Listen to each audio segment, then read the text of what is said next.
Welcome to tonight's event, covering the globe from Russia to the Middle East to the White House in 2024, a conversation with journalist Vivian Salama, hosted with former Deputy Assistant Secretary of Defense Spencer Boyer, who's currently a Magro Fellow here at Dartmouth. And they're going to touch on some of the greatest issues we face today. I'm Victoria Holt. I run the Dickey Center here at Dartmouth. As you know, the Dickey Center is named after a former president of Dartmouth, and what he is partly famous for, which we honor, is his commitment to bringing the great issues of the world here, but also to think about how we as humans, students, faculty, administrators, can help solve those problems, both through skill and reasoning. And so that's a great part of what this conversation is tonight. We're also pleased and grateful to Mary and Peter Dahlman, who founded this program. They have the Mary and Peter Dahlman 1951 Great Issues Lecture. We do this at least annually. And we try and bring in practitioners and experts who have real experience with some of these great issues that we talk about. Peter himself was a distinguished medical researcher and professor, but he spent time trying to apply his knowledge to public health. His wife was also the first tenured-based science faculty at the University of California at San Francisco and was an expert in endocrinology. So we really honor their spirit about applying knowledge to real-world problems. And we've had many speakers. I won't go through the whole list, but it's covered everything from climate change, Native American medicine, and diplomacy in the past. So I'm really excited to have this conversation between one of the United States' leading journalists who has a deep bench in international affairs with a practitioner who we just got on campus after he stepped down in December. Why journalism? Why this conversation? I don't think anybody doesn't read the news these days. And if you think about it, as somebody who lived in Washington, the first thing you do is check what's happened. It used to be news clips, faxed to the office, your congressional office on Capitol Hill. But today, we just pick up our phone, and it's with us 24 hours 7. And I think journalists have an amazing ability to try and connect us to the world, to ask questions of our government, to raise sometimes uncomfortable questions, some of the ones that we would ask ourselves, and help us all be more accountable for where things are going. We also know that domestic debates, it's happened this week, can intertwine with international and foreign policy issues. And so I'm particularly grateful that our speakers both know both the international side, but also the politics that are often coming out of Washington. So let me first introduce Vivian Salama. She currently covers national security for the Wall Street Journal. She's based in Washington, but she spent much of her career overseas and has reported from 75 countries. That includes calling her home in Egypt, Iraq, Pakistan, Israel and the Palestinian territories, and the United Arab Emirates. She was the Baghdad bureau chief for Associated Press, including covering ISIS and what was going on there, Iran's growing influence, and also the plight of refugees and IDPs across the region.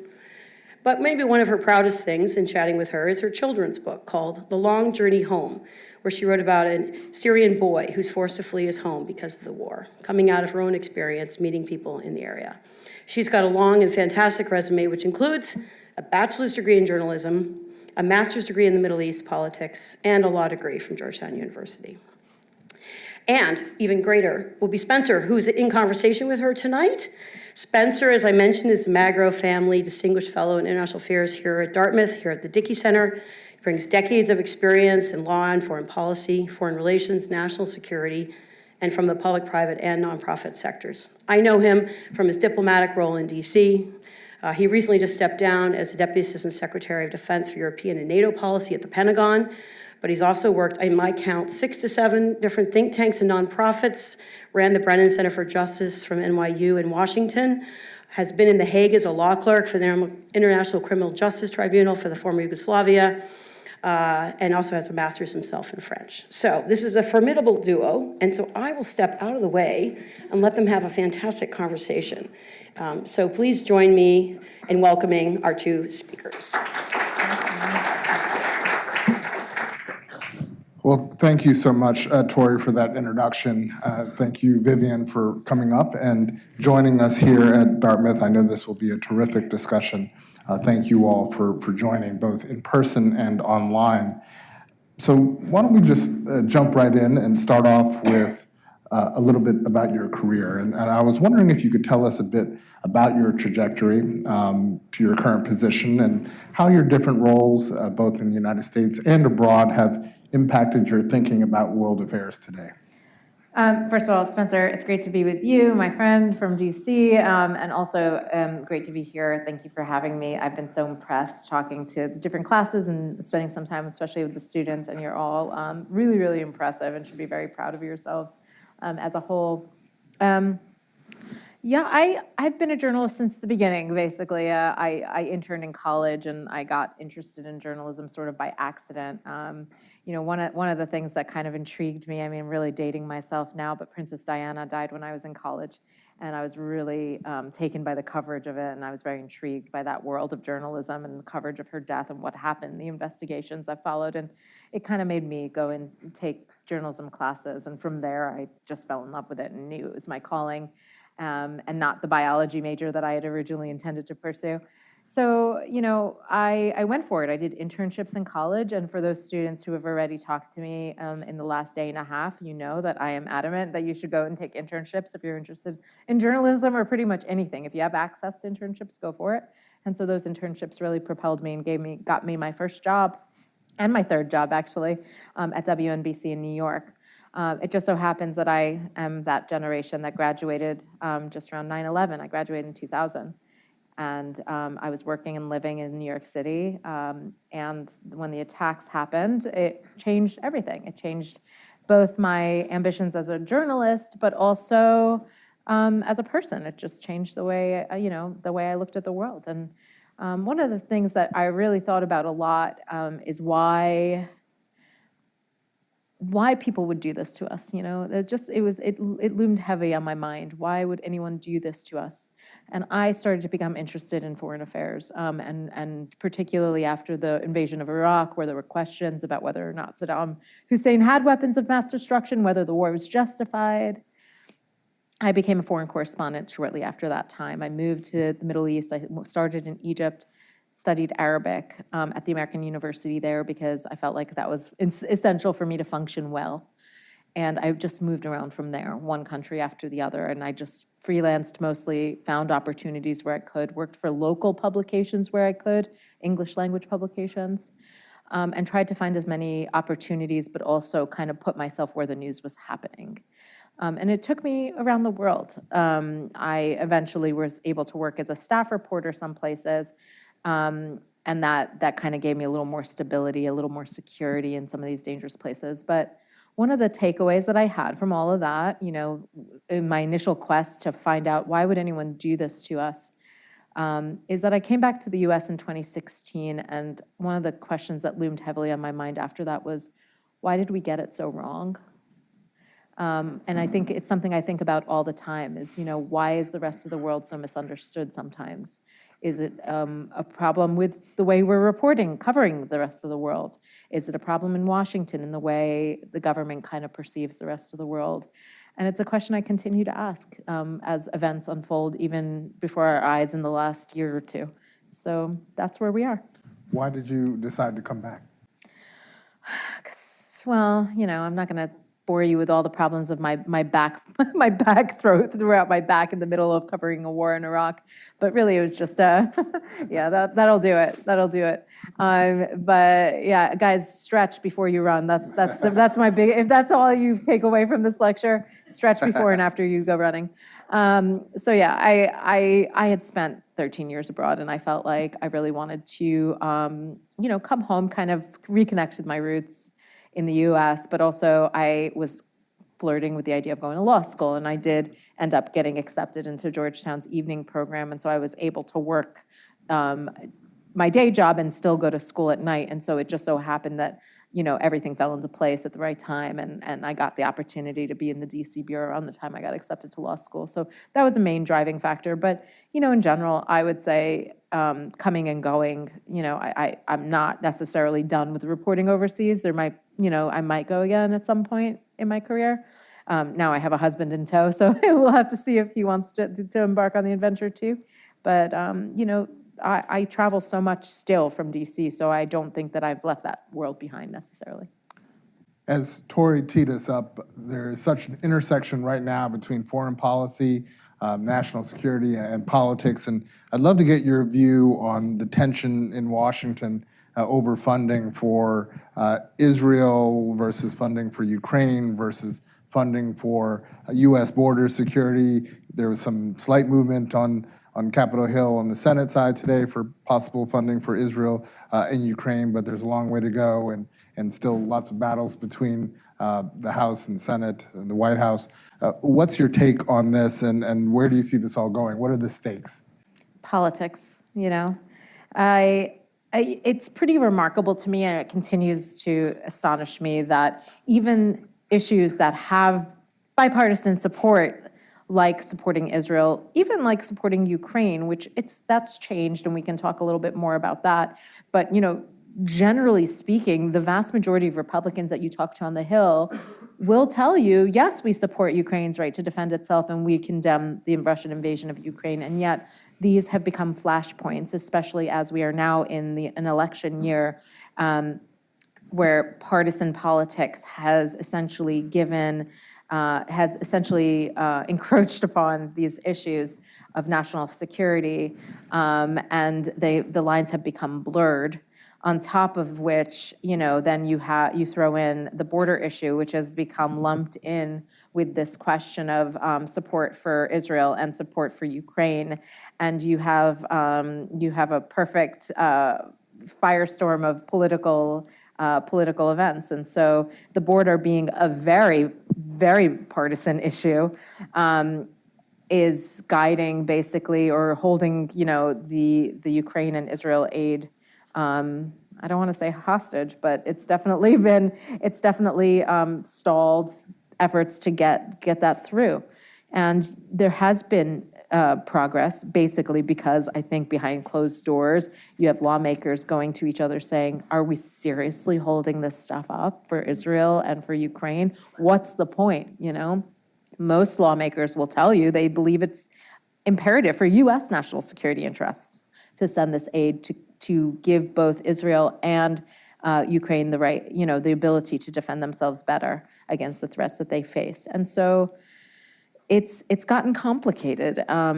There has been progress, but at the same time, when you have these issues coming up in an election year, anything is possible, because at the end of the day, a lot of these issues are seen as political tools on Capitol Hill to kind of complicate, and oftentimes, the position of the sitting president, President Biden.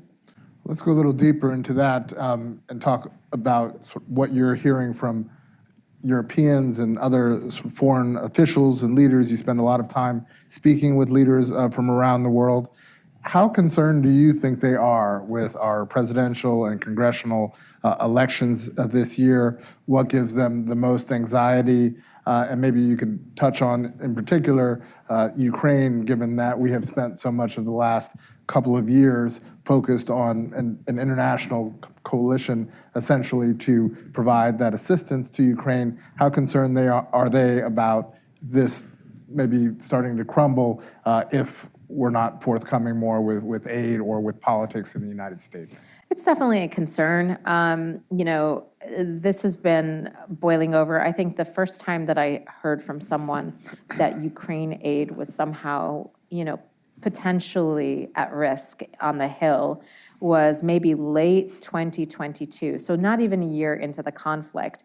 And it was a Republican Hill staffer who first told me, there's behind closed doors, there's starting to be pushback. There are certain, members of the party that are starting to push back. And I almost didn't believe this person. Said, there's no way. A few months ago, everyone was standing united and, was giving a standing ovation to President Zelensky of Ukraine, and everyone seemed to be on the same page. What are you even talking about? And this person said, well, increasingly it's meeting headwinds. And that turned out not only to be true, but it sort of echoed what I tend to see happening across the country, which is that, Americans seemed to be sympathetic of the plight that Ukraine faced when Russia launched its large-scale invasion in February 2022. But it waned because, most of the American people have priorities that don't include Ukraine. What they want to know is, can I afford to put food on the table? And can I afford to fill my car with gas? Can I afford to feed my children and send them to school? And get them an education? And Ukraine is just so far away from them, literally, geographically, that it's hard for them to really sympathize on a sustained level. You don't necessarily see that on Capitol Hill, and I talk about Republicans exclusively because that's where some of the problems have been with regard to aid for Ukraine, where the vast majority of lawmakers do believe that it is imperative. We have to stand with our European allies, and in order to do so, we have to stand with Ukraine. No one wants to send troops, but we have to continue supporting them with military assistance, otherwise they crumble. And that also has started to shift. It has also become part of the political discourse, including with former President Donald Trump and others, to start questioning that aid, to say that there have to be contingencies for this. We have to supervise where it goes, and how do we know that it's going to the right place? The Ukrainians haven't done enough about corruption, and starting to raise these issues now that we're almost 2 years to the day into this conflict. And so that's where it stands, and increasingly you'll see it as a political issue. Now, do I think it's going to be a major issue in the upcoming presidential election or for any congressional races as well? No, I don't. What I do think is going to be on the ballot is Gaza. Assuming that there isn't a sustained ceasefire by November, I do think Gaza can weigh heavily on the presidential election for sure.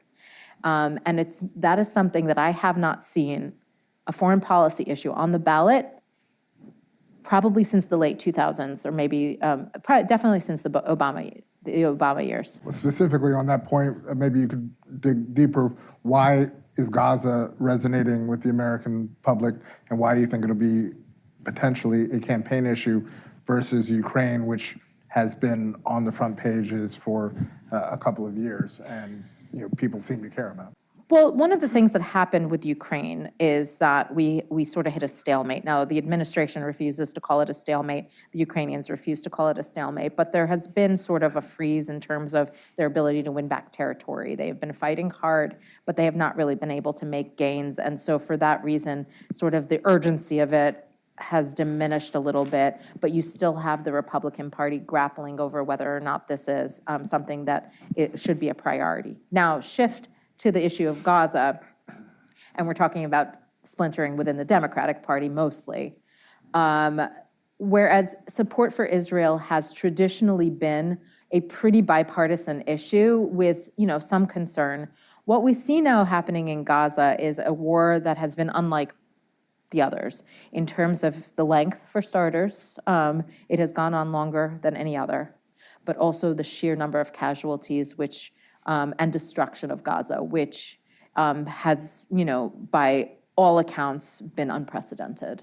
And so this has obviously, I don't have to tell you all, you're on a college campuses. College campuses have been at the heart of some of this discord, where every college campus I go to, I hear about protests and I hear about pushback and, this issue kind of coming to the surface, bubbling to the surface, because it has been, especially with young people, especially with Democrats, especially with liberal progressives, it has been a really, really emotional issue that has driven progressives to the point that they believe it could impact their ability to support President Biden's reelection. And this is something that we are going to see play out. And if you're interested in this issue, my one advice to you is to keep an eye on Michigan. Michigan could make or break the race for Biden. And the reason for that is that there is a significant Arab American community in Michigan that is completely devastated by what's been happening in the Middle East.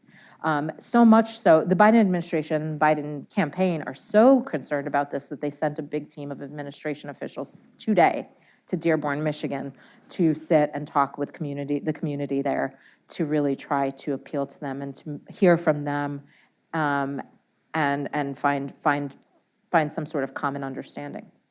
Now, there is also the desire to continue to support Israel, to continue to support Israel's right to defend itself, and all of those things continue to play out, where President Biden himself has a deep-rooted belief that America, as Israel's biggest ally and closest ally, has an obligation to continue supporting Israel. And so this is the predicament he finds himself in now, where he wants to do whatever it takes to help Israel, to stand by Israel, support its right to defend itself, but also trying to get Israel to pull back and show some restraint where you have these soaring civilian death toll, which is already extremely, extremely high. And so this is where we stand, and all of these issues combined, don't help matters, but for the main candidates. But assuming that Donald Trump is the nominee going into the election, they're fighting over just a few major issues. Trump being an issue unto himself because of the indictments and everything like that, which is not our main focus. But Gaza, the economy, and the border crisis are all going to be issues on the ballot, and they are very contentious issues for the two parties. What do you think Russian President Vladimir Putin or Chinese President Xi Jinping are thinking right now? How are they viewing the U.S. political landscape in 2024, and what kind of opportunities from their perspective and potential pitfalls do you think that they are considering? I did not get an interview with Putin like Tucker Carlson did, alas, but I would love to know what your thoughts are about that and about journalism ethics in terms of interviewing somebody like that, but please continue. Yeah, but I think everyone, from Vladimir Putin to, our closest allies, and I know for a fact, I interview, I'm very lucky in my job that I get a lot of access to world leaders or ministers or whatever, and I have not had a single meeting probably in the last 6 months where people didn't, once the interview's over, the recorders are off and they're like, is Trump going to win re-election? It comes up in every meeting I have. And I'm sure Vladimir Putin is asking the exact same question. Now, I think there are some countries that believe it bodes better for them if Trump comes into power, and then there are some that do not. On the one hand, I think Vladimir Putin might think that Trump might pull back on aid for Ukraine. Whether or not that actually happens, we could debate it. But if the trend and the sort of political rhetoric actually becomes policy, and he were to win and pull back aid to Ukraine, of course Vladimir Putin will enjoy that immensely. It's a gift to him. Also Trump was very keen on engaging with Putin, but that was before the war. Who knows what would happen if he were to win re-election? Now, Biden would probably continue, if he's reelected, on the same course where he would really push to get aid to Ukraine and continue to impose sanctions on Russia where he can. And so, for that reason, it would be of interest to him, obviously, the outcome. The same with Iran. Trump pulled out of the Iran nuclear agreement. President Biden sought to re-engage with Iran on that front. It did not succeed, but I think Iran would probably think that a Trump 2.0 would be, less ideal for its security than, a Biden administration. At the same time, Biden right now, things are very tense in the Middle East, and you don't know. So I'm just throwing out examples of that. Even Israel, Trump used to tout that he was the most pro-Israel president ever, and that he did a lot of things in support of Israel. It seems very cut and dry. He moved the embassy. To Jerusalem, and he withheld some aid from the Palestinian Authority, and generally took on some policies that were deemed very pro-Israel. But when Prime Minister Bibi Netanyahu congratulated President Biden, Trump went out there and said he would never talk to Bibi Netanyahu again. So you just don't know at this point. I mean, he has a long-term memory when it comes to disloyalty, as he deems it. And so you don't know what his Israel policies would look like moving forward if he'd use that as a grievance. So I also wish I had a crystal ball to know exactly who would win the election so that we wouldn't have to rack our brains about this. I think it's definitely going to be it's definitely a race this year, and it's going to be very interesting to see, but certainly the impact on the world is something I think about constantly. Let me ask one last question, and then I'll turn it over to the audience for their questions. Both in the room and online, we'll take questions.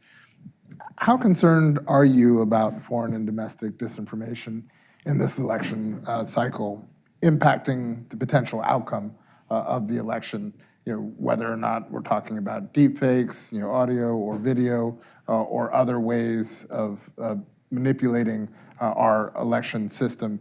Are you tracking this, and what role do you think that journalists really have this year, especially since we've seen this before? Well, you just basically said what my answer would be, which is we're in a better position today than we were in 2016, let's say, because we are familiar with this issue now. We expect it, and we sort of take any kind of precautions, whether it's just doing our due diligence to really ensure that a source is a real source, it's authentic.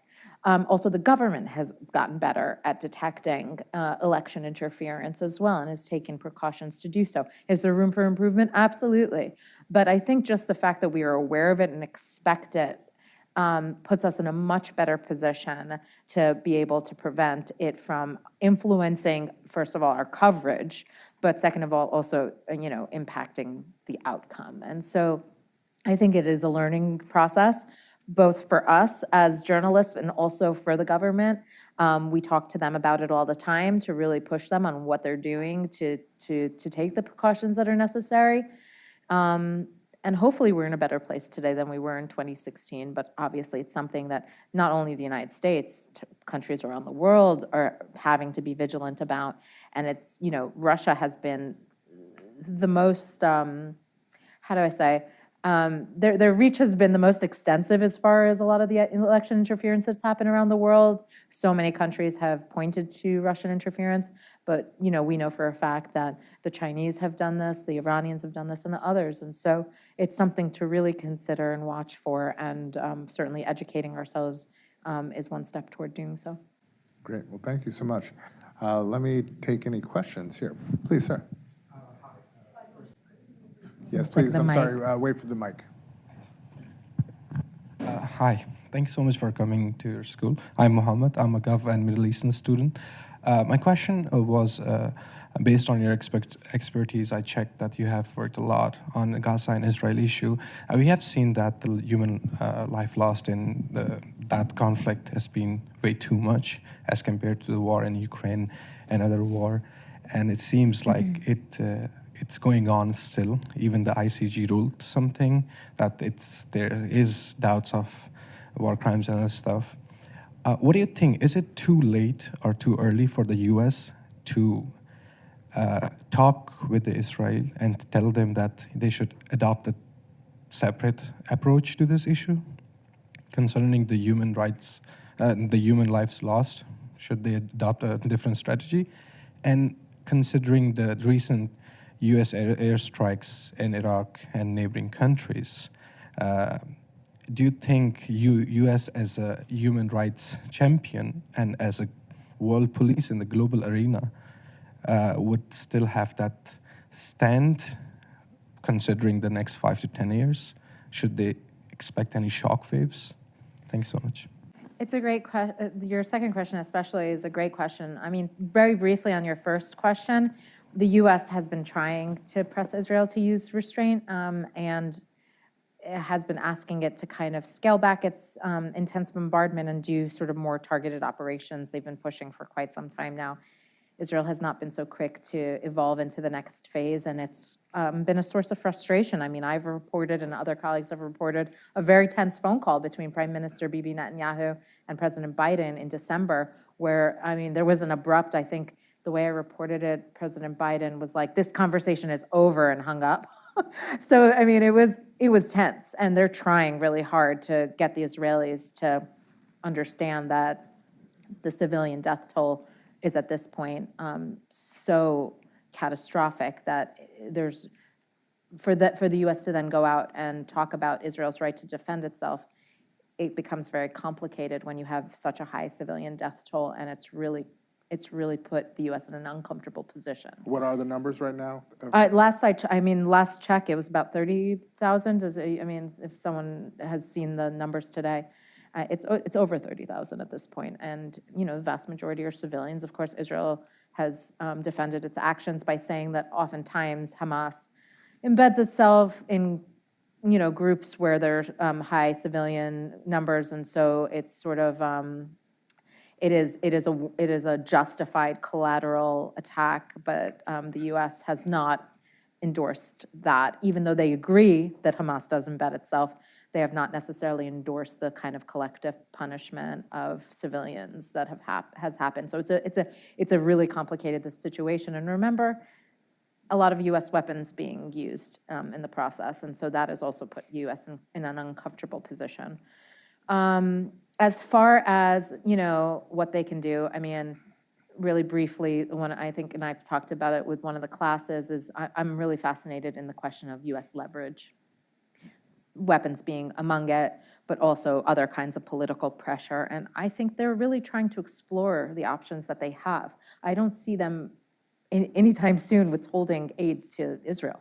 It would not be politically popular, and it would not be strategically popular for them to do so. So I don't expect, if it happens, I will come back here and face the music and tell you guys I was wrong, but I don't think that's gonna happen. So, then they have to find other ways, and the other ways have not necessarily been very convincing for the Israelis. So it's a complicated issue. And then really quickly on your question of human rights and kind of, the strikes in Iraq and stuff like that, I do want to emphasize that the strikes in Iraq and Syria were in retaliation for 3 Marines that were killed. And so the U.S. did not even question that. They were like, it's retaliation for killing Americans.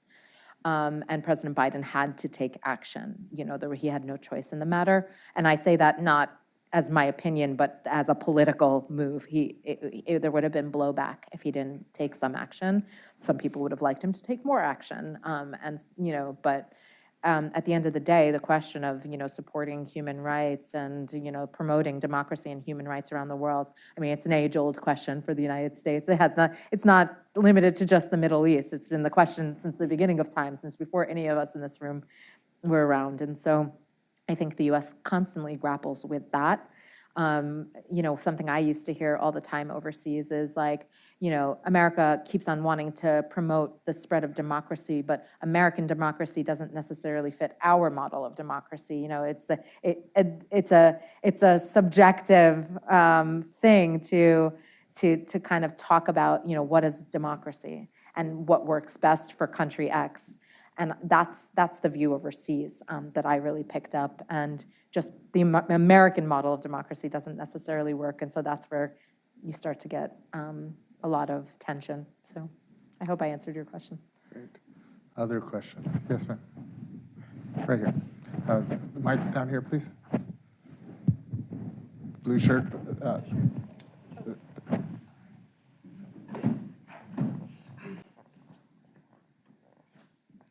Thank you so much for being here today. So how do you reconcile your own personal beliefs when covering emotionally charged issues and in conflict zones that require a lot of nuance, but you don't necessarily have the word count or the space to include in the articles that you're reporting? And what are some news reading habits that we can pick up when we're pulling up the next article about Gaza or another, high conflict zone that addresses those nuanced takes?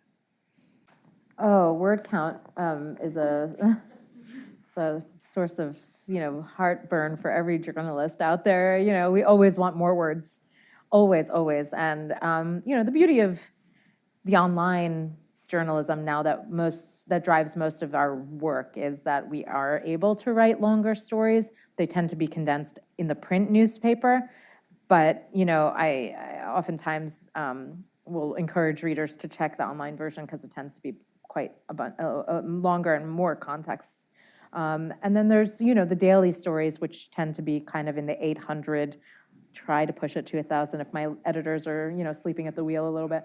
But just like, those are like the daily stuff. But then we have the opportunity to write longer stories as well. And there are certainly stories that warrant longer stories. And when we talk about it with our editors, they agree with us, and we find a way to kind of even give it space in the print newspaper. And so we try to give the right words for to tell a story in the best, most thorough way possible. It's not always ideal, but we try. As far as like reading long form articles, I mean, do young people read long form anymore? That'll make me happy to know. I mean, I keep hearing today that social media is how a lot of younger people get their news, and I think what you see is that the media is starting to emulate those preferences because they want to get information to people in the way that they typically digest it, and more people are getting their news in snippets, not in longer form articles. That said, there are great long form publications that still exist. I mean, Time Magazine, I just picked it up the other day. I used to write for them here and there, and so it's nostalgic for me, but it was like how I kind of got into foreign affairs in the first place. The Economist still does great long-form articles. The New Yorker, which does great investigative pieces. New York Magazine. No, the New Yorker I'm talking about. And there's others too. New York Times has investigative. The Wall Street Journal has investigative. It just depends. They're out there if you have the time and the patience to kind of look for them. But it's hard nowadays because people don't pick up, print publications anymore, and you're having to kind of search for these longer stories in the mix of everything else that's online. But if you search, you'll find them, and there's lots of reporting on Gaza and the Middle East as a whole too. Just as a related question to what she just raised, just in terms of emotional attachment, and you've lived in a lot of these areas that are war-torn. I know you have a colleague who is in prison in Russia unjustly. How hard is it to sort of separate yourself from some of the personal stories and sort of emotions you have because of people in these places who are in harm's way, and being able to report about them objectively? Yeah, I mean, I'm human at the end of the day. We all are, and there's no easy answer to that. You try your best to remain objective, to do what you can to kind of separate emotion. The kind of thing that we say to ourselves is kind of like doctors. You defer, push the emotions until later, deal with it later. For now, you have to have a clear mind. And oftentimes, if you don't have a clear mind, you can get yourself killed in war zones. You can get yourself arrested if you're not vigilant in some of these intense autocratic countries. You have to be vigilant at all times. And so having that clear mind is literally, at times, a life or death situation. You will not service your readers and benefit, do the work that you need to do if something happens to you. And so kind of try to defer the emotions. It's hard to do. I mean, I'll tell you, I couldn't make it for various reasons. I was tied up with Ukraine and a bunch of other things when the earthquake happened in Turkey last year, which was devastating.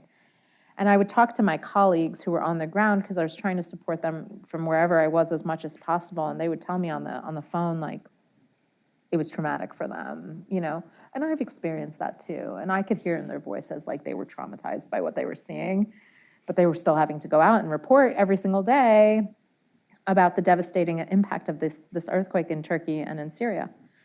And so, I've definitely been in their shoes where it's everything I'm seeing, I'm totally traumatized by, but I have to get the job done because we owe it to these people who have no voice to get the information out there. And it was so, we have to put our feelings aside sometimes to do that. It's hard though, and you have to deal with it after. They're not gonna go away. The feelings are not gonna go away. You're just sort of delaying having to deal with them. And fortunately, the industry is becoming much more aware of PTSD and things like that. So they're giving us channels and just even the opportunity to talk about it more openly. So, it's much more of it's not as taboo as it once was. And so we can all sit there and talk about our PTSD and kind of get through it, I thought I saw a question over here. Yes, sir, in the back. Thank you for allowing us to tap into you today. My question is a two-part question. One, I wanted to get your perspective on the trend on the type of aid that Israel has been receiving from America, how it first started out as predominantly centered around economic aid and more recently has shifted toward military aid. And then my second question is in part to journalism having a moral obligation in which how they paint the Arab world and how that shapes American opinions about Arab people, because I know American journalists sort of have, in the Wall Street Journal per se, have painted the Arab world as religious fanaticism and barbaric, and how that influences our perception to continue to give our tax dollars to that quote-unquote ethnic cleansing operation going on over there. So I just wanted to get your opinion on those things. Thank you. Okay, thank you for those questions. So for the first thing on the aid, the change of the aid, the evolution of the aid, I actually recommend a Wall Street Journal documentary, that online documentary, which I was interviewed in a few times, and it was all about the history of the aid. Basically what happened is that, after the creation of Israel, the U.S., a few years in, after the establishment of the State of Israel, the U.S. started to provide economic aid, but sort of stayed away from the military element of it, partially because, didn't want to ruffle feathers in the Middle East with Arab allies, although Russia, the Soviet Union back then, was still very engaged with a lot of the countries like Egypt and others, and had alliances with them. They didn't want to kind of tip the scales and create this like proxy war. But after the Arab-Israeli conflicts of the 60s and 70s, there was an effort to kind of, the origins of lobbying the U.S. on the cause of Israel. Military aid started to really take hold in Washington, and they started to experiment with military aid, and that aid just progressively grew over time. And so it's been pretty consistent since probably the 70s. And like I said, it had bipartisan support for the most part. So it wasn't something that was really questioned. Now, just the fact that, Bernie Sanders introduced a bill that would questioned military aid, not questioned military aid to Israel, but questioned whether or not we need to impose certain review processes to aid for Israel, and whether or not we need to attach conditions on that aid. And just the fact that it's being debated on the Senate floor is extraordinary, and it shows that we are in a different time right now. It's still mostly only popular with progressive lawmakers, Bernie Sanders and Elizabeth Warren, and on the Senate side, and then others definitely in the House. But that was unheard of a few years ago, and so there is a shifting tide, even if it's not the majority, or even close to the majority. The fact that it is being debated in the way it is so openly is unusual, and it shows that there's definitely something changing, both within the party, but also just in terms of the U.S. in general, like public opinion. On your second question about all that, so I full disclosure, I'm an Arab American, and so talking about things being emotional, I live and breathe this stuff. It's not just because I was a correspondent in the Middle East and I lived in all these places. It's personal for me, a lot of this stuff. And I don't want to get into that because I'm a journalist and I cover the region, and so I'm not going to talk about personal views on any of that stuff. But we're human, and that's perfectly normal. And when you see a lot of people dying, it's upsetting. I will compromise my objectivity to say people are dying and it's really upsetting. That's obviously true of most human beings on this earth to say that.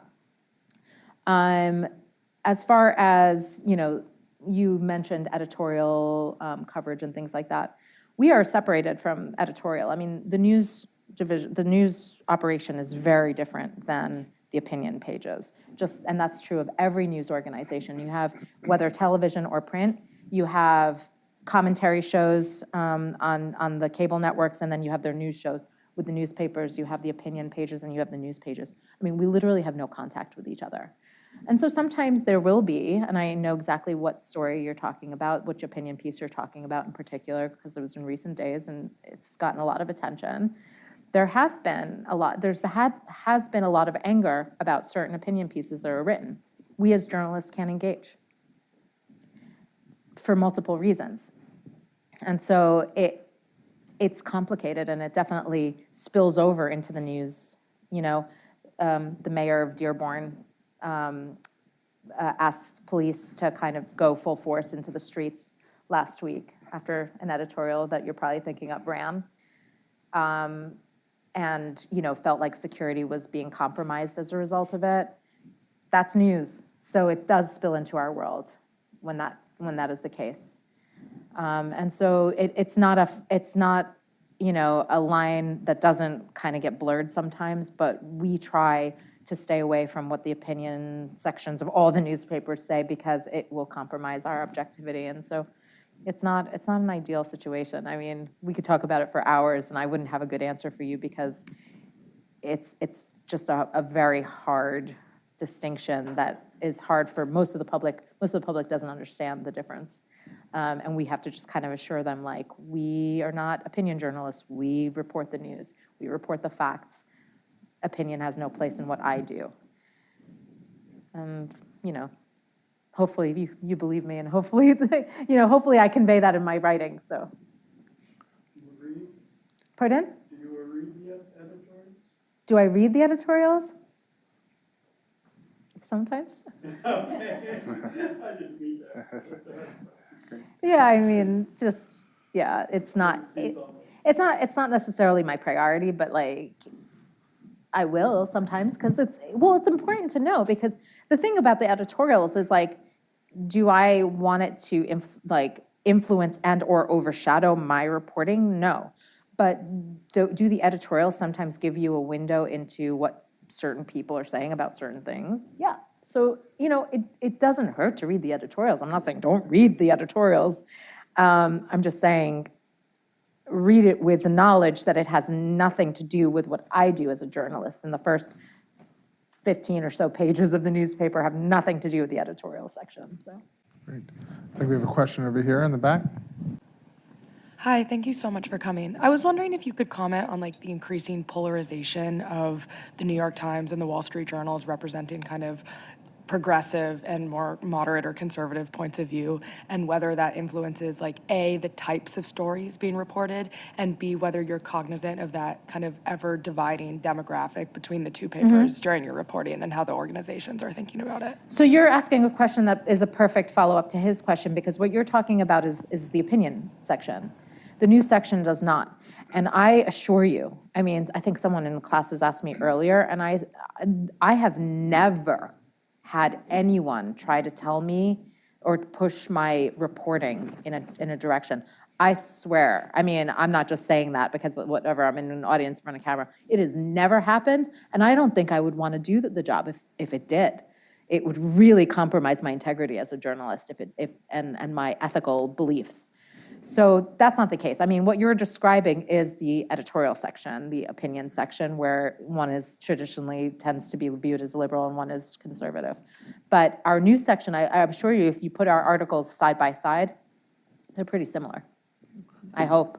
You started in broadcast journalism. How is that different? Because there's lots of complaints that in broadcast journalism, the major cable networks, the line between news and editorializing has been completely blurred. Same, yeah. So is that sort of a different sort of animal in terms of if you are a journalist and trying to report the news on a major cable network, that you might get a different kind of ask from the producers and so forth to get ratings? It's the same, I think, reputation that you describe. Just like there is misconception about print journalism, there's also misconception about what TV journalists do, because there are journalists who are charged with just doing straight news reporting, and then there are some who have the leeway to kind of dive more into the world of opinion. And so, again, it gets really complicated, and I think, it tends to be a little bit blurred and misunderstood, and it's unfortunate because I think it paints the way a lot of people view us. And it's funny because, you're talking about the Journal being, reputed as a conservative newspaper because of its editorial section. And so I get it all the time where they're like, oh, you work for a conservative newspaper, you must be conservative. And I'm like, the last job I had was a correspondent for CNN. So now what do you think?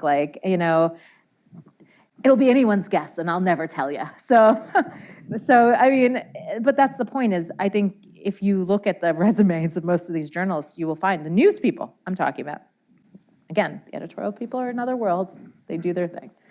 But if the news people, I think you'll find that they weave in and out of news organizations constantly that could be perceived in both directions. And so it just goes to show you that objectivity is objectivity. When you're reporting the news, you're reporting the news. Let me check. Lillian, is there anything online right now? So you have an extensive history in the Middle East, and we're covering the Arab Spring when the Arab Spring occurred. And we have an online question that I'd like for you to use this background to speak to the difficulty of sort of coming up with the day after solution to the war in Gaza, like a political solution, and like what would maybe the Palestinian state or the government of that state sort of look like, and how can that future sort of be established, and what do you see as the primary difficulties to that? There are a lot of difficulties to that. Thank you, person at home. You know, I'm not a policymaker, and so for me to kind of, you know, offer policy recommendations, it's like, it gets a little bit beyond my comfort zone, but I could tell you what the policymakers tell me about what they're thinking, for sure. And that is like, essentially, the day after, I mean, you literally coined the phrase that they all use right now where they talk about the day after, but what is the day after? You have to reconstruct Gaza, which has been demolished in part, you know, especially in the north. You know, you have to figure out, especially with the displaced people, is there a way to bring them back? What do we do? And then governance is a huge, security, let's say. Security is a huge issue.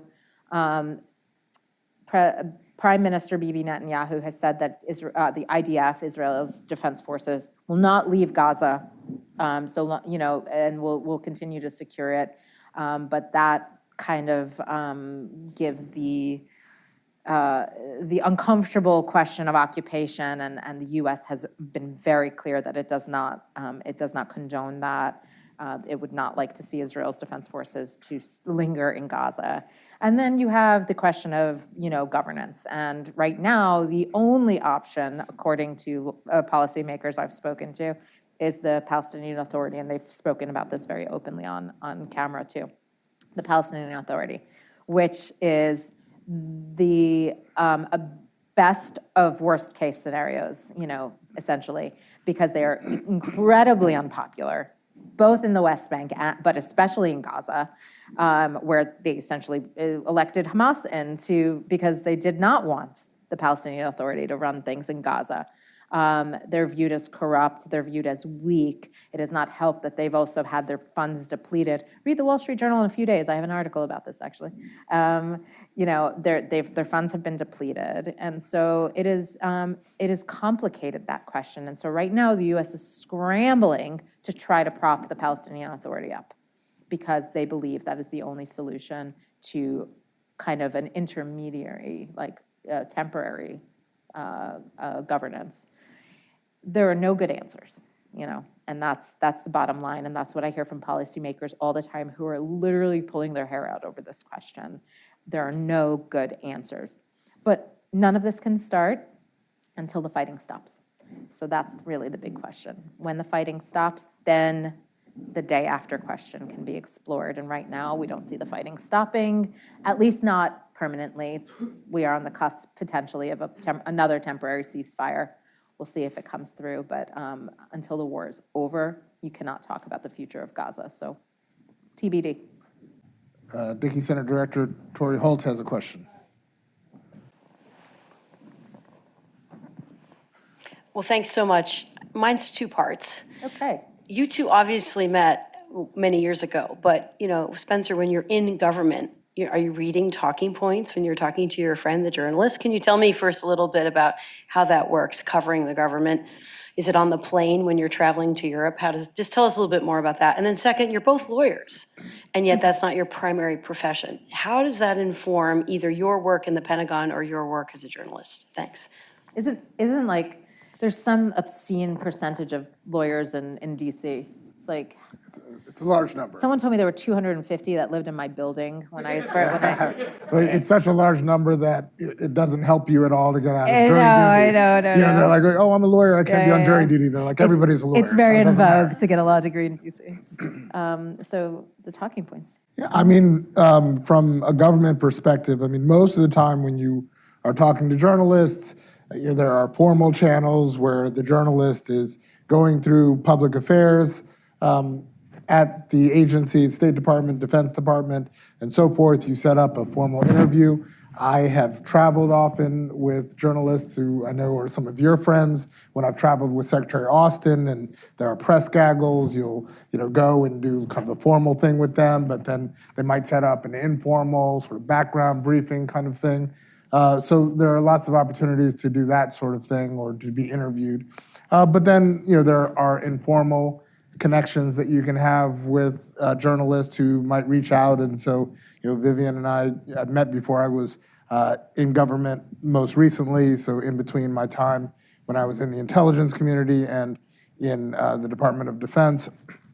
And they'll reach out and want to get your views on things or your sense of how things are progressing, or just to sort of do a reality check on things. And you obviously have to be careful when you're in government to not get ahead of your skis, as they say, or say something that is really something kind of private and internal. But you'll say what you can to be helpful and to make sure that the journalist you're speaking to is getting the story right. And it's our job to try to make you say things that are private and internal. Exactly. It's their job to try to get us in trouble. Totally.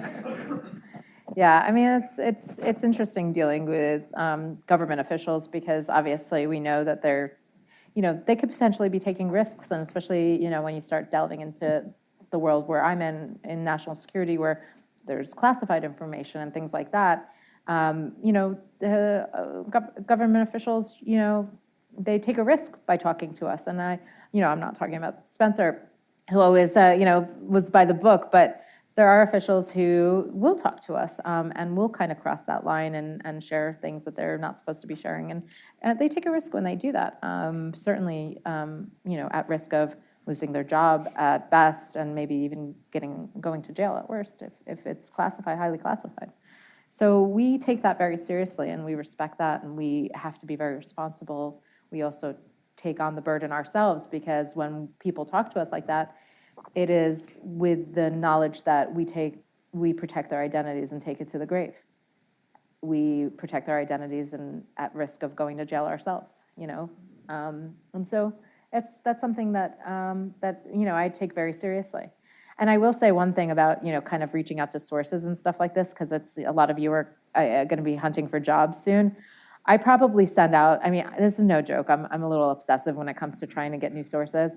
I can easily send out like 30, 40 emails or LinkedIn requests a week, and I might get 2 responses. But hey, they're 2 new sources, potential new sources that I have. And so think of that when you're doing your job applications. Send out 40, 50 applications. If you get 1 or 2, that might translate into a job. So don't be discouraged if you get ignored and or no's from people. The number of no's I get from people who I want to talk to who are like, get away from me. It's normal. So think about that when you're applying for jobs.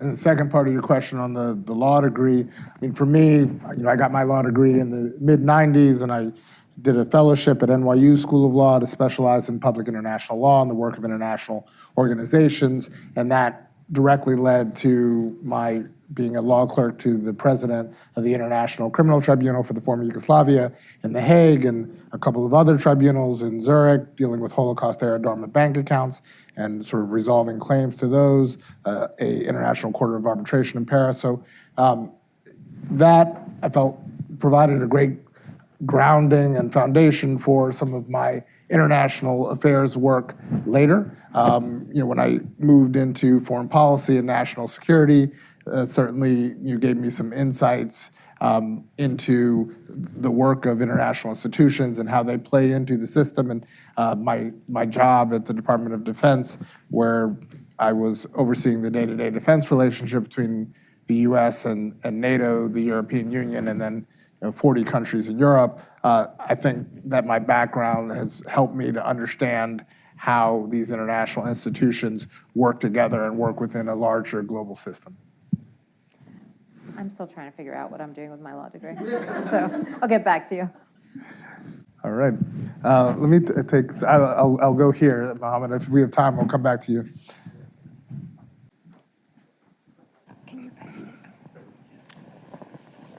Thank you very much. I'm from Ukraine. I'm a visiting professor. My name is Lad Kolomiets, What part of Ukraine? Kyiv National University. My question may be kind of unusual. Whom of the Ukrainian high echelon politicians, government people, or the military you would like to interview if you have such a chance, if anyone? And what questions you would like to ask them first? Thank you. Thank you for that. I wish we had a slideshow. I would show you a picture of me interviewing President Zelensky and the former defense minister who was out there. And I've interviewed Minister Kuleba many times. So I've gotten to know, because I've now done 5 trips to Ukraine. Each time was for a month. So I've spent a lot of time in Ukraine since the war started. And it's a very beautiful country. Yeah, so I have been very lucky to interview many. There's a new defense minister that I haven't met him yet, so obviously I would love to meet him as well. I guess General, what's his name? Zaluzhny is out as of today.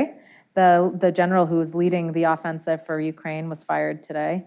So we'll see how that goes. But yeah, no, I mean, these are important people right now guiding, the country. And what I've also really enjoyed is meeting a lot of the young entrepreneurs in Ukraine. I don't know if you guys knew this, but before the war and still, Ukraine was a major IT hub in the world. And so a lot of those people who did not necessarily rush to the front lines have used their skills in very innovative ways. Drone technology is like bustling in Ukraine because of that, because a lot of these guys who were like, tech geniuses have just sat around trying to find ways to develop technology to help the war effort. So that's been great. And remind me of the second part of your question. What questions? The questions. Gosh, I mean, right now it's really about, how bad is it? And I hate to say it that way, but yesterday the big headline was that they're starting to ration ammunition because they're not getting the assistance they need. And so the constant question that we want to know is, like, how bad is it now? What do you need? I mean, we know they need weapons, we know they need all kinds of support, but really to know, that's the pressing question right now, definitely in Washington. It's a pressing question by my colleagues over there. I think that's the only question until aid comes through. And then it's about strategy and about negotiations, if ever they get to that point. But, we just there's just the big question mark about whether they're going to be okay. No. All right. Yes, ma'am.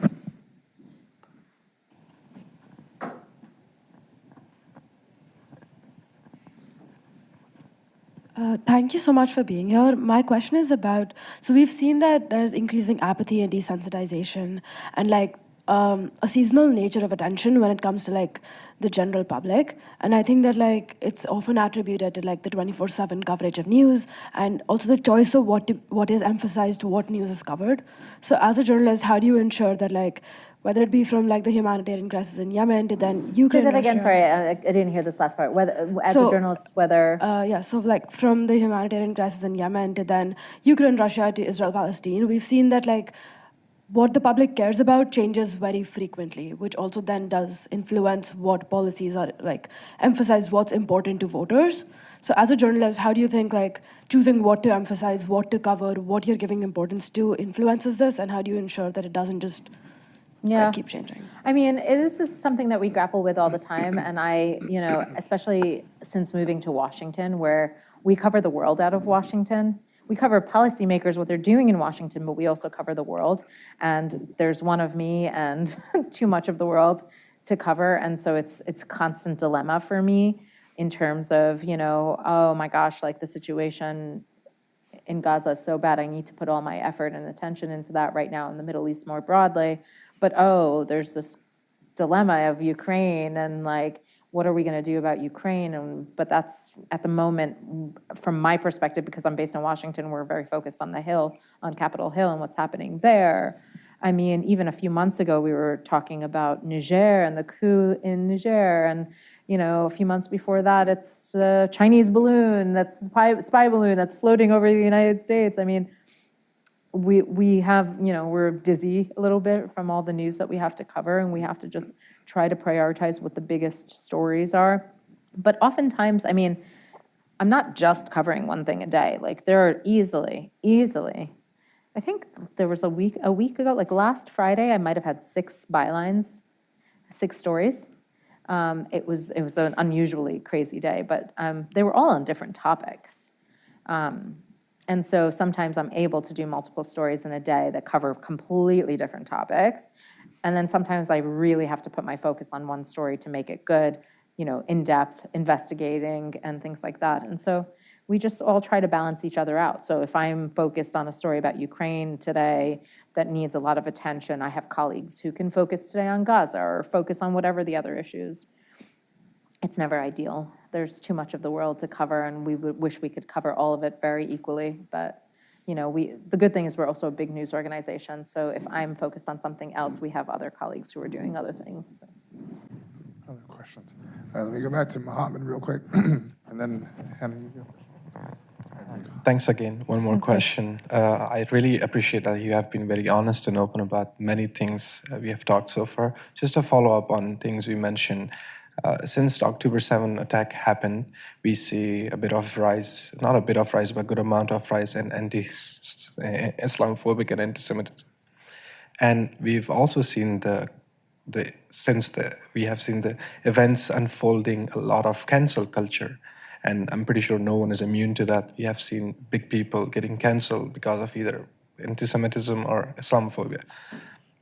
How is it looking in your world? Like, when you're picking an article, writing something, how careful you are? What is the conflict of interest or professional responsibility?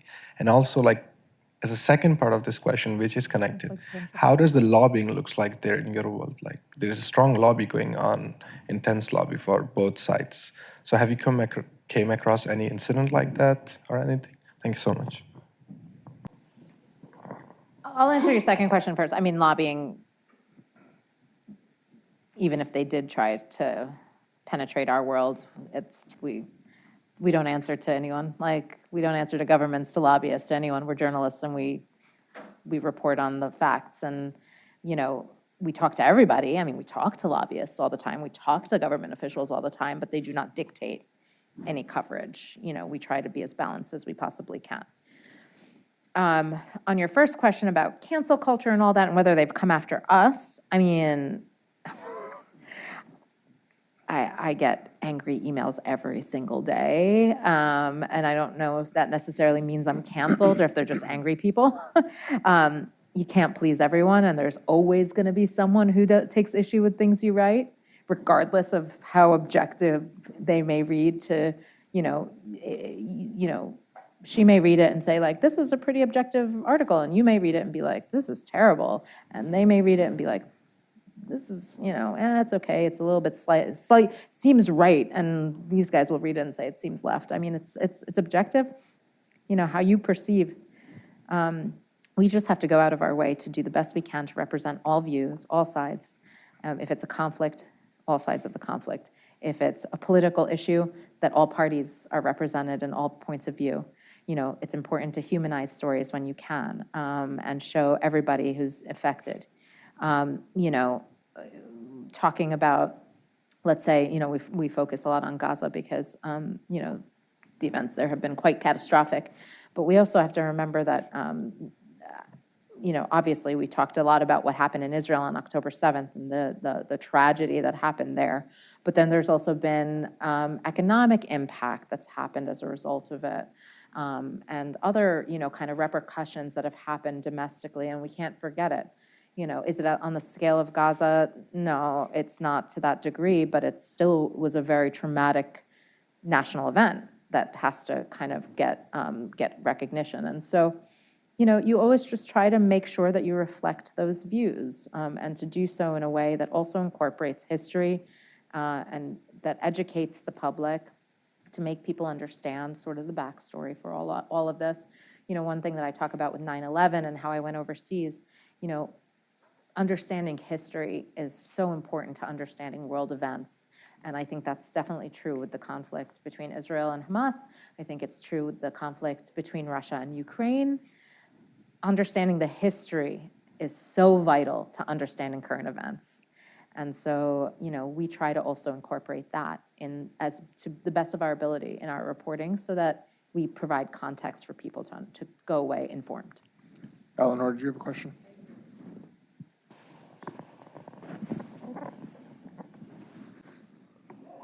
Thank you so much.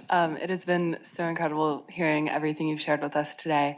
My question's maybe a little bit more like logistics based, but I'd love to know more about just a day in your life.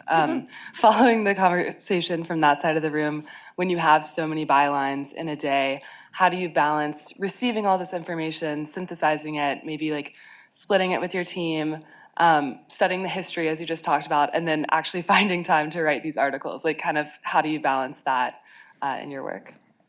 So the beauty of journalism is that every day is different.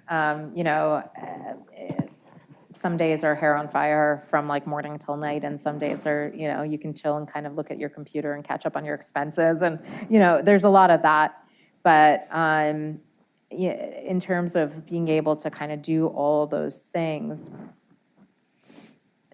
there's different stories require different efforts. And so, sometimes the spot news story, I don't know, a lot of you guys are not journalism, have not focused on journalism here, but the, like spot news stories, the ones that kind of come out, like President Biden said X, and like just offer a little context.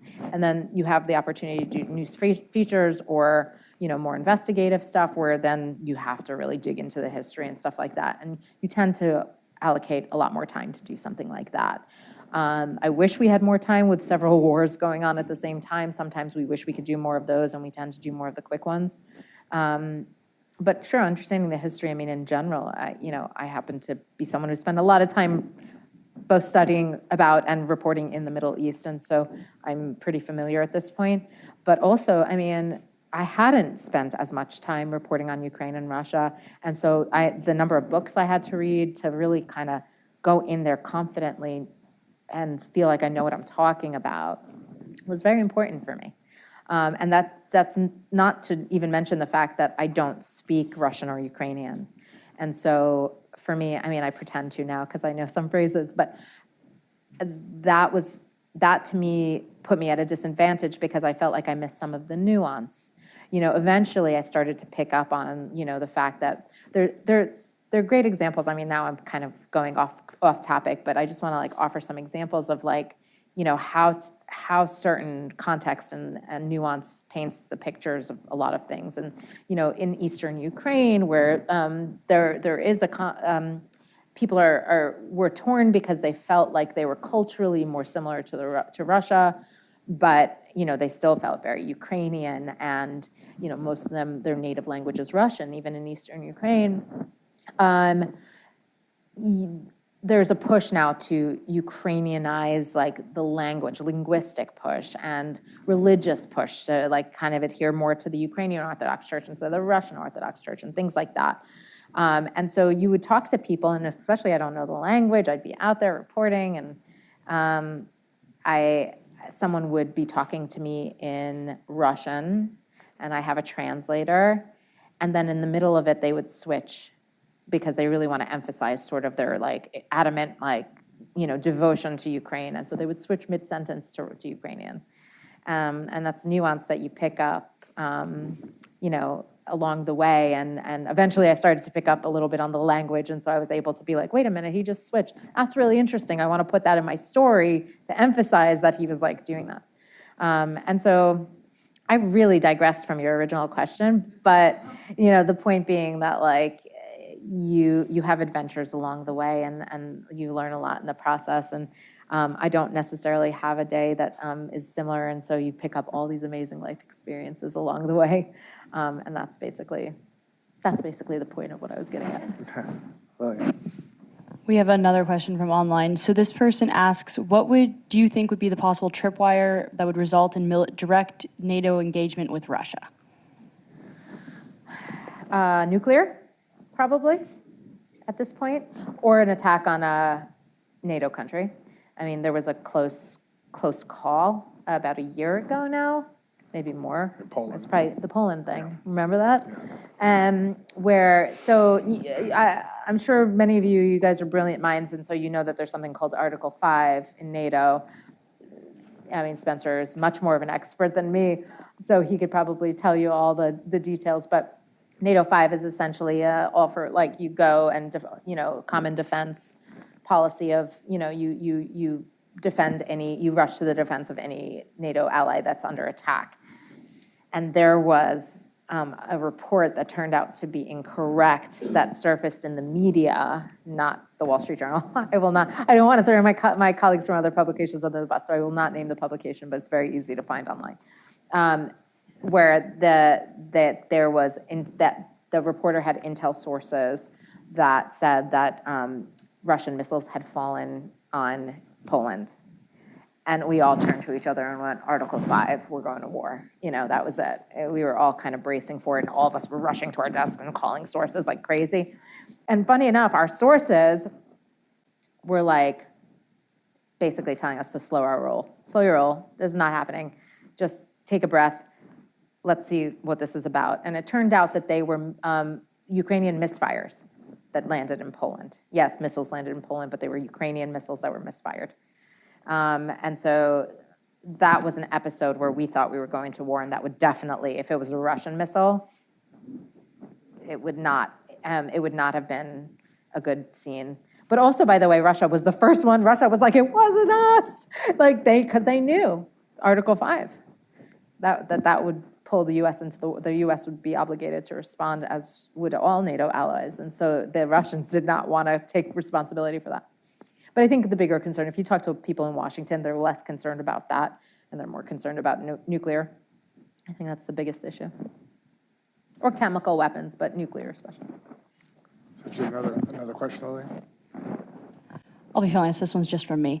Something that comes up, I think, a lot is the polarization of the United States, and something I like to ask our guests when they come is do you see anything in your reporting and when you go out either to other countries or just go talk to other Americans that makes you a bit optimistic about the that there's a horizon to this polarization, or that there's some sort of way the United States doesn't feel like it's a burning pit of fire? Or is it mainly just this sort of impending sense of dread? Impending sense of dread, you said? Yeah,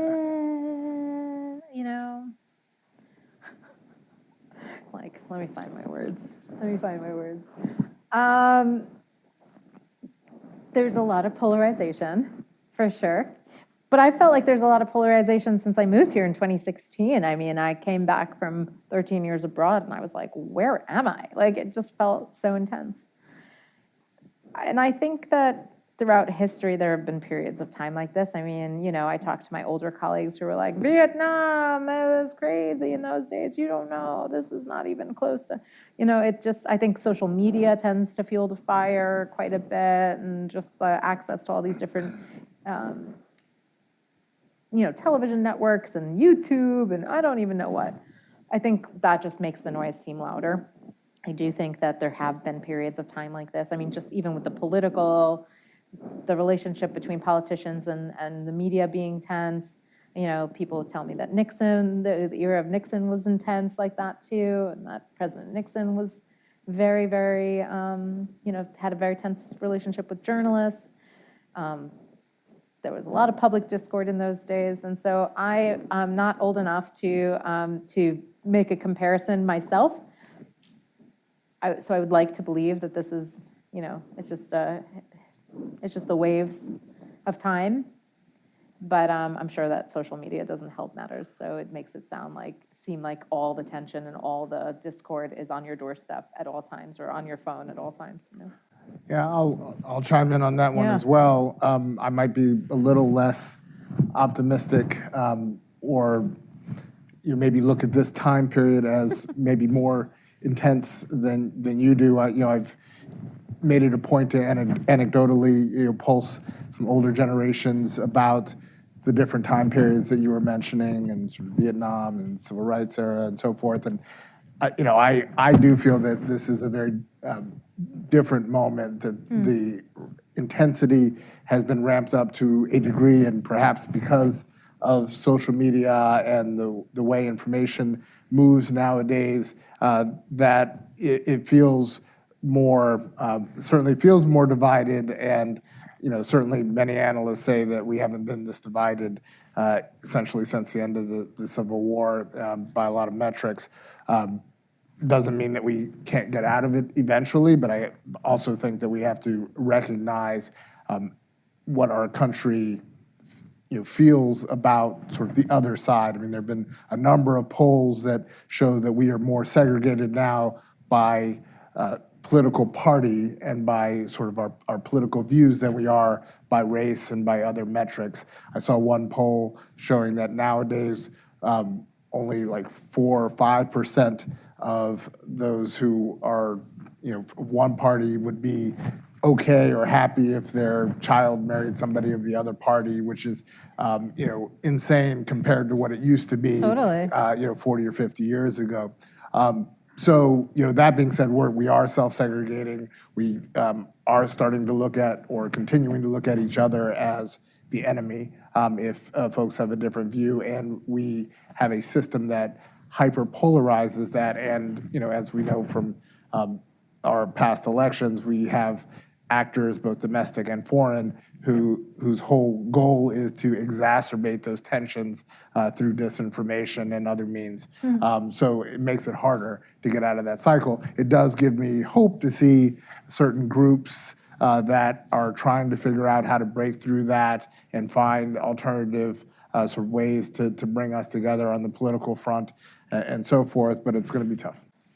I mean, I remember being in DC Inauguration Day 2017, and I, of course, had just moved back like 6 months earlier, and there were military tanks all around DC. Do you remember that? Yeah. The tanks were covering the streets, and I was like, is this normal? And everyone was like, no. Of course, flash forward to Inauguration Day 2021, and not only were there tanks, but all the buildings were boarded up because of the insurrection. So, it's definitely, you definitely see, I mean, it's been an intense time for sure, for sure. Absolutely.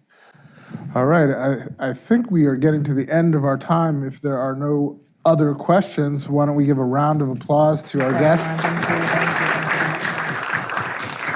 Thank you so much, Vivian, for your terrific insights, and thanks everybody for coming today. We really appreciate it. Thanks, guys.